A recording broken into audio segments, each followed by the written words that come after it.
আমাদের সবার অবস্থা কি জানেন? পত্রিকায় কয়দিন পর পর দেখি বিয়ে বাড়িতে চিংড়ি মাছের সাইজ ছোট, সেজন্য 3 জন নাই। শোনেন না আপনারা?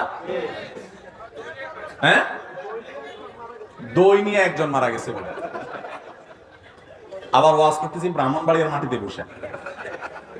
আপনারা মন খারাপ করেন না, ব্রাহ্মণবাড়িয়া না, এই ব্যাপারে গোটা বাংলাদেশের সব জায়গার মানুষই কম বেশি আমরা বেসব।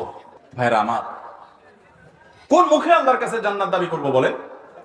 নবীদেরকে জীবন্ত করাত দিয়ে টুকরা করে ফেলা হয়েছে, আগুনে নিক্ষেপ করে ফেলে দেওয়া হয়েছে, একটার পর একটা ভয়াবহ পরীক্ষা নেওয়া হয়েছে। আল্লাহর নবী হওয়ার পর, আল্লাহর রাসূল হওয়ার পর তিলে তিলে তিলে তিলে আল্লাহ তাআলা তাদের পরীক্ষা নিয়েছেন, কষ্ট দিয়েছেন। শুধু তাদের নয়, নবী সাল্লাল্লাহু আলাইহি ওয়াসাল্লাম বলেছেন, ইন্নাল্লাহা ইযা আহাব্বা কওমান ইবতালাহুম।